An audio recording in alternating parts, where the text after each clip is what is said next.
Hi friends, good morning to all. Welcome to my YouTube channel be that English classes में। आप सभी दोस्तों का, सभी भाइयों का मैं यूट्यूब चैनल पर स्वागत करता हूं, अभिनंदन करता हूं। चलिए एक बार फिर से हम अपने कामों को आगे बढ़ाते हैं उसी जोश के साथ, उसी मन के साथ। और जैसा कि आप सब लोग जानते हो, इसके पहले होली का त्यौहार था। तो होली के त्यौहार में हम लोगों ने खूब मस्ती की, खूब मज़ा किया। और हम आशा भी करते हैं कि आप भी खूब अच्छे होंगे, खूब मस्ती किए होंगे। चलिए, तो इसी के साथ हम अपने काव्य को आगे बढ़ाते हैं। सभी को होली की शुभकामनाएं। ठीक है, चलिए। तो मैं अब आज जो हमारा पॉइंट है भैया, आज का हमारा पॉइंट है फ्यूचर परफेक्ट टेंस। सबसे पहले हम इस टेंस के एकदम बेसिक के रूप में जान लेते हैं, ठीक ना, कि इस टेंस से होता क्या चीज़ है। देखो, जो फ्यूचर परफेक्ट टेंस है, ठीक, तो इसका प्रयोग अधिकतर नहीं होता है। इसके स्थान पे अधिकतर फ्यूचर इंडेफिनिट का प्रयोग कर दिया जाता है, ठीक है। लेकिन फिर भी हम इसको पढ़ेंगे। तो चलिए भाई, फ्यूचर परफेक्ट टेंस ये क्या होता है, इसके बारे में हम विस्तार से जान लेते हैं। चलिए, लेट्स स्टार्ट। तो सबसे पहले हम डिफिनेशन जानते हैं। क्या भैया? डिफिनेशन जानते हैं। जैसे कि डिफिनेशन में लिखा गया क्या, कि सच verbs which denote completion of works in future is called future perfect tense। मतलब जो future perfect tense है भैया, इस टेंस में इसमें का जो वर्ब होता है उससे हमें किसी कार्य के समाप्त होने का, किसी कार्य के पूर्ण समाप्त होने का बोध होता है। क्या? पूर्ण समाप्त होने का बोध होता है, उसे हम फ्यूचर परफेक्ट टेंस कहते हैं। मतलब कि कोई एक ऐसा कार्य होगा जो भविष्य काल में पूर्ण समाप्ति को हमें बताता है, ठीक ना, उसे हम फ्यूचर परफेक्ट टेंस कहते हैं। ठीक, क्या कहते हैं? फ्यूचर परफेक्ट टेंस कहते हैं। चलिए, जो समझ में डिफिनेशन। अब आता है सिंबल। तो सिंबल में क्या होता है? In which Hindi sentences in the end of main verbs come चुकूंगा, चुकेंगे, चुका रहेगा, चुकी रहेगी, चुका रहूंगा, चुके रहेंगे, etcetera used in future perfect tense. तो ये हमारा सिंबल है, ठीक है। जहां भी आपको ये दिखे तो उसका प्रयोग हम फ्यूचर परफेक्ट टेंस में करते हैं। चलिए, ये तो हमारा सिंबल हो गया। सिंबल के बाद आता है स्ट्रक्चर। स्ट्रक्चर समझिए भैया, ध्यान देना। जो फ्यूचर परफेक्ट टेंस है ये भैया क्या करता है कि अपने साथ दो क्लास को भी लेता है। क्या? सिंगल क्लास भी आता है और डबल क्लास भी आता है, ठीक। तो सबसे पहले हम सिंगल के स्ट्रक्चर देख लेते हैं, उसके बाद डबल का फिर हम एग्जाम्पल के साथ आपको बता दिया करेंगे, ठीक। चलिए, तो सबसे पहले सब्जेक्ट लिखना है। तो स्ट्रक्चर का मतलब होता है बनावट या अनुवाद करने का नियम, मतलब अनुवाद कैसे किया जाए, ठीक ना। चलिए, सबसे पहले सब्जेक्ट, उसके बाद VSL, दोनों में से कोई एक, फिर है, फिर वर्ब की third form plus object. Subject plus VSL plus not plus है प्लस वर्ब की थर्ड फॉर्म प्लस ऑब्जेक्ट। अब इंट्रोगेटिव में क्या होता है? VSL सबसे पहले आ जाता है, उसके बाद सब्जेक्ट है, वर्ब की third form plus object plus question mark. VSL plus subject plus not plus है प्लस वर्ब की third form plus object plus question mark. अब देखो, अब डबल इंट्रोगेटिव क्या होता है? डबल इंट्रोगेटिव में क्यों, कब, कहाँ, कैसे, कितना, कितनी, अगर किसी भी सेंटेंस के बीच में आ जाए तो सबसे पहले हम उसी को लिखते हैं, ठीक। जैसे question word, VSL plus subject plus है प्लस वर्ब की third form plus object plus question mark, ठीक ना। Question word plus VSL plus subject plus not plus है प्लस वर्ब की third form plus object plus question mark, ठीक। तो ये तीनों चीज समझ में आपको। चलिए, अब हम स्टार्ट करते हैं एग्जांपल से। Okay, let's start. चलिए, तो हम सबसे पहले देखते हैं एग्जाम्पल, ठीक ना। तो सबसे पहले हम देखते हैं कि इसका अफर्मेटिव सेंटेंस का। देखो, अफर्मेटिव सेंटेंस का हम एग्जाम्पल लिखते हैं तो कैसे बनाते हैं? तो सबसे पहले आपका सब्जेक्ट, उसके बाद VSL, फिर वर्ब, फिर हैव प्लस वर्ब की थर्ड फॉर्म प्लस ऑब्जेक्ट। तो मैंने आपको अपने हर सेशन में आपको बताया कि जब भी आपको तीन वर्ड फाइंड कर लोगे, यदि आप तीन वर्ड को पालोगे तो आप किसी भी बड़े से बड़े सेंटेंस को आसानी से बना सकते हो। जैसे कि मैंने बोला सबसे पहले वर्ब, इसमें जो वर्ब, जैसे कि मैं अगले वर्ष तक अपना मकान बना चुकूंगा, ठीक ना। तो सबसे पहले इसमें वर्ब कहाँ है? तो मैंने बताया जिसके अंत में ना शब्द आएगा वही वर्ब है ना, तो बनाना, ठीक ना, वर्ब हुआ। अब कौन बनाएगा? मैं बनाऊंगा, सब्जेक्ट हुआ। क्या बनाऊंगा? अपना घर बनाऊंगा, ऑब्जेक्ट हुआ। तो अब हमारा बड़ा ही आसानी से सेंटेंस बन जाएगा। कैसे बनेगा, ध्यान देना। चलिए, तो सबसे पहले लिखा क्या हुआ? सबसे पहले लिखा है कि मैं सबसे सब्जेक्ट आई है, तो आई के साथ क्या लग जाता है? सेल है। क्या लग जाएगा? आई और के साथ सेल हैव होता है, ठीक ना। आई सेल हैव बनाना का बेल्ट, BUILT built, अपना के लिए my, building, I have built my home, my house, क्या होगा, I have built my house अगले वर्ष तक, by next year, by next year, YEAR। देखो बड़ी आसानी से बन गया, नहीं बन गया ना कि I shall have built my house by next year, क्या, I shall have built my house by next year. चलो, वह बाजार से आ चुकेगी, इसमें हमें सब्जेक्ट वर्ब, कि ये भैया वर्ब है, ये आपका अदर वर्ड है, सब्जेक्ट नहीं है, ऑब्जेक्ट नहीं है, अदर वर्ड है, ये आपका सब्जेक्ट है। तो वह गर्ल्स की बात कर रहा है, तो सी हो जाएगा, क्या हो जाएगा, सी। अब सी के साथ क्या हो जाएगा, विल है, क्या होगा, सी विल हैव, क्या, सी विल हैव कम, आना क्यों, कम, कहाँ से, बाजार से, तो from come from market, MARKET, come from market, क्या हो जाएगा, she will have come from market. अगर आपको इंग्लिश स्पीकिंग करना है तो बड़ी आसानी से हम बड़े धारा प्रवाह के साथ ऐसा कह सकते हैं कि इस माने कोई पूछा हमसे वह बाजार से आ चुकेगी, तो हम कह सकते हैं she will come from market, क्या, शी विल हैव, क्या, she will have come from market. चलिए, ये तो हमारा अफर्मेटिव हुआ। अब बता निगेटिव की टर्म, ठीक है। तो निगेटिव में क्या होता है भैया कि शैल और विल के जस्ट बाद हमें नॉट लगाना होता है। जैसे एग्जाम्पल है कि, अब ध्यान देना, इसमें दो क्लास भी आता है, क्या, इसमें दो क्लास आता है, एक पॉइंट में नोट कर लीजिए, ऐसे इसे अफर्मेटिव के नीचे एक पॉइंट नोट कर लीजिए कि, नोट करिए उसमें, यदि डबल क्लास आ जाए, क्या, यदि फ्यूचर परफेक्ट में डबल क्लास आ जाता है तो जो कार्य, क्या, जो कार्य सबसे पहले होगा उसका प्रयोग फ्यूचर परफेक्ट टेंस में, और जो कार्य उसके बाद समाप्त होगा उसका प्रयोग प्रेजेंट इंडेफिनिट में करते हैं, ठीक। प्रेजेंट पास्ट इंडेफिनिट में नहीं, प्रेजेंट इंडेफिनिट में करते हैं, ठीक है। चलिए, जैसे उसके सोने के पहले मैं नहीं सो चुकूंगा ना, तो मैं नहीं सो चुकूंगा, इसको सबसे पहले कहना है, तो क्या हो जाएगा भैया, मैं नहीं सो चुकूंगा, मैं का आई हो गया, आई के साथ क्या होगा, शैल है, तो आई शैल हैव, क्या, I shall have, sorry not, negative है तो I shall not have slept, वो आपकी थर्ड फॉर्म, तो I shall not have SLEPT, I shall not have slept।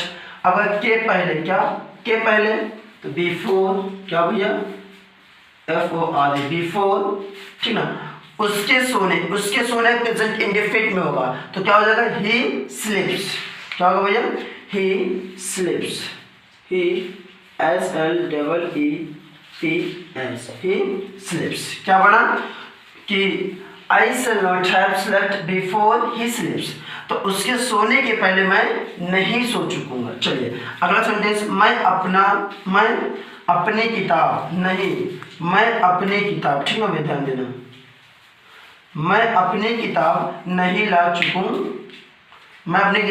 चुकूंगा, ठीक है, मैं अपना किताब नहीं ला चुकूंगा। तो ध्यान देना कैसे होगा भैया इसका, तो आई, मैं क्या बना, मैं का आई बन जाएगा, ठीक, मैं का आई बन जाएगा भैया आपका, तो आई के साथ शैल होता है, तो आई शैल, ठीक ना, not, I shall not have, ठीक, आई शैल नॉट हैव, लाना वर्ब की थर्ड फॉर्म है, ब्रॉट, BROUGHT, ठीक ना, तो I shall not have brought अपना किताब, माई बुक, क्या भैया, माई बुक, क्या बन जाएगा, माई बुक बन गया, ठीक। ध्यान देना क्या होगा भैया कि I shall not have brought my book, ठीक। चलिए, अब आता है इंट्रोगेटिव। अफर्मेटिव में क्या होता है कि इसमें होता है शैल विल सबसे पहले हो जाएगा, कोई चेंजिंग नहीं, बस केवल क्या होगा, शैल विल सबसे पहले होगा, क्या हो जाएगा भैया, इसे क्या, उसके आने के पहले वह कानपुर पहुंच चुकेगा, तो वह कानपुर पहुंच चुकेगा, इसको इसमें का जो शैल विल होता है सबसे पहले कर देंगे, तो क्या हो बन जाएगा भैया, तो सबसे पहले क्या होगा कि उसके, है ना, उसके के लिए विल पहले आएगा, क्या होगा भैया, विल ही हैव रीच्ड, ठीक है, विल ही हैव रीच्ड, कहाँ पे, कानपुर, क्या भैया, कानपुर, ठीक है, किसके, कानपुर पहले, मतलब बिफोर, BEFOR, बिफोर उसके आने, he comes before he comes.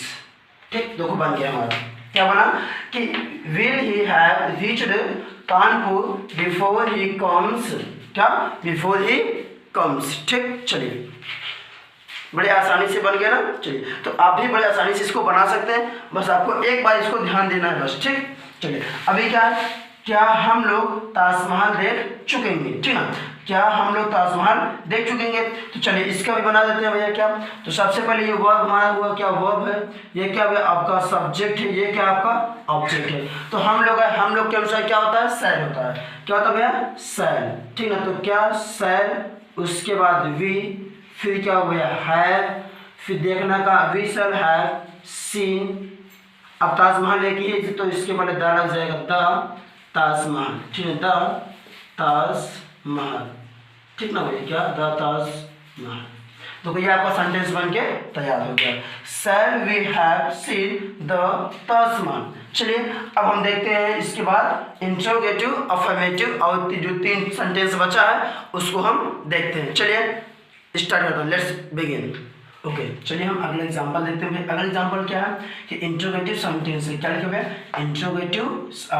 Interrogative negative. अब ध्यान देना, इंट्रोगेटिव नेगेटिव में क्या होता है कि विल या shall plus subject plus noun plus have plus verb की third form plus object plus question mark आ जाता है। जैसे क्या वह मेरी मदद नहीं कर चुकी है, क्या वह मेरी मदद नहीं कर चुकेगा। तो सबसे पहले क्या करना भैया आपको, वर्ब, सबसे पहले तो मदद करना क्या आपको वर्ब है, मदद करना क्या भैया आपका वर्ब है, मेरी आपको क्या ऑब्जेक्ट है, ये क्या है सब्जेक्ट बना है। ठीक, तो सबसे पहले क्या होगा, तो भैया विल सबसे पहले होगा। चलिए विल क्या होगा, विल, उसके बाद वह है तो ही, ठीक ना, उसके बाद नॉट लगा देना आपको, क्या नॉट लगा देना सब्जेक्ट के जस्ट बाद। उसके बाद हेल्प की तीसरी उसका हेल्प्ड, ठीक है, हेल्प्ड किसकी, मेरी कमी कर देना। तो विल ही हैव, सॉरी एक सेकेंड थोड़ा मिस्टेक हो गया, यहाँ पे हैव भी है, ठीक ना। देखो नॉट के बाद हैव लगा हुआ है, क्या लगा हुआ है हैव। तो will he have not, will he not have helped, not have helped me. ठीक, ये बन गया, क्या बना, will he not have helped me. ठीक, अब ध्यान देना, क्या अगले सोमवार तक तुम अपना काम नहीं समाप्त कर चुकोगे। ठीक, अब ध्यान देना, इसको भी क्या बने, सबसे पहले विल हो जाएगा इसमें भी, चूंकि सब्जेक्ट यू है, उसके बाद सब्जेक्ट यू होगा, फिर नॉट लगा देना, उसके बाद हैव रहेगा भैया, क्या हैव रहेगा। समाप्त का ध्यान देना, इंडेड या फिनिश्ड भी कर सकते हो, फिनिश्ड, FINISHED, फिनिश्ड किसका, अपना काम, तो your work, finished your work या टास्क भी कर सकते हो। उसको by next Monday, MONDA word, by next Monday. ठीक, बन गया, ध्यान देना, विल ही नॉट हैव, क्या will you not have finished your work by next Monday. ठीक, अब ध्यान, अब जवाब इंट्रोगेटिव अफर्मेटिव आता है, इसमें क्या होगा, मैंने बताया था ना आपको कि क्यों कब कहाँ कैसे सबसे पहले आ गया ना। तो देखो यहाँ पर कैसे दिया है, ये सबसे पहले आ जाएगा, क्या लिखा जाएगा हाउ, ये सबसे पहले आ जाएगा, क्या हो जाएगा हाउ। ठीक, क्या होगा हाउ। उसके बाद क्या, यू सब्जेक्ट यू है, यू के अनुसार क्या हो जाएगा, विल हो जाएगा भैया, क्या होगा विल, क्या होगा विल। उसके बाद सब्जेक्ट क्या यू है, तो यू हमने रख दिया। पास करना का पास्ट, क्या भैया पास्ट, क्या MA, क्या भैया NMA। ठीक ना, क्या होगा, how will you have past NMA। ठीक, MA। अगर परीक्षा शुरू होने के पहले मोहन कैसे आ चुकेगा, तो मोहन कैसे आ चुकेगा ये सबसे पहले रहेगा। तो कैसे आ गया, तो हाउ, अगर कैसे बीच में आ गया भाई तो हाउ पहले कर देना है, क्या हाउ विल मोहन, क्या भैया हाउ विल मोहन आना का come, how will Mohan come before, before exam शुरू हो, परीक्षा शुरू होना। तो परीक्षा शुरू होना भैया इसका प्रेजेंट इंडेफिनिट में करेंगे, क्या करेंगे, तो how will Mohan come before the exam starts, before the exam starts. ठीक, चलिए अब बता डबल इंटरोगेटिव निगेटिव सेंटेंस। इसमें क्या, घंटे क्यों नहीं बज चुकेगी, क्या घंटे क्यों नहीं बज चुकेगी। चलिए इसको हम ध्यान दे देते हैं, ठीक ना। तो क्यों सबसे पहले आ जाए, क्या होगा, वाई घंटे है तो विल हो जाएगा भैया, वाई विल द बेल, ठीक है, क्या why will the bell not rung, not है रंग, RUNG रंग। और ध्यान दें यहाँ पर है भी रहेगा, ठीक ना। क्या मोहन के बाद, क्या भैया मोहन के बाद यहाँ पे है भी रहेगा, क्या रहेगा भैया है। ठीक, थोड़ा सा यहाँ मिस्टेक ध्यान देना भैया, यहाँ मोहन के बाद क्या हो गया आपका है भी रहेगा। ठीक, यहाँ ध्यान देना, थोड़ा सा मिस्टेक हो गया कि how will Mohan have come before the exam starts. ठीक, चलिए अगला मैं देखा था, क्या घंटी क्यों नहीं बज चुकेगी, तो why will the bell not have rung. ठीक, ध्यान देना। आगे मैं आप लोगों को कैसे नहीं पढ़ा चुकूंगा, ठीक ना। तो कैसे है, तो सबसे पहले वो क्या है हाउ, अब सब्जेक्ट आई है तो इसके अनुसार क्या हो जाएगा शैल, उसके बाद आई, फिर नॉट रहेगा, नॉट के बाद हैव आएगा, पढ़ाना के बाद क्या होता है टॉट होता है, TAUGHT टॉट। तो how shell I not have taught, आप लोगों को यू हो गया, क्या होगा भैया यू हो गया। ठीक, देखो हमारा सेंटेंस पूरा बन गया ना, पूरे का पूरा सेंटेंस बना, कहीं मिस्टेक है कहीं मिस्टेक नहीं। अब ध्यान, ये आपका क्या है फ्यूचर परफेक्ट टेंस, ये पूरा का पूरा मैंने आपको फ्यूचर परफेक्ट टेंस के बारे में एकदम विस्तार से बता दिया। ठीक, चलिए तो मुझे ये आशा है कि आप सभी लोगों को, ठीक ना, फ्यूचर परफेक्ट टेंस की जानकारी एकदम विस्तार से मिल गई होगी। And now in the end of the my session I am requesting to all that यदि आप मेरे चैनल पर नए आए हो तो चैनल को लाइक करो, शेयर करो, सब्सक्राइब करो। यदि आपको कोई डाउट है तो कमेंट सेक्शन में कमेंट लिखना ना भूलना, ठीक है। ओके, चलिए bye bye, thank you, that's all.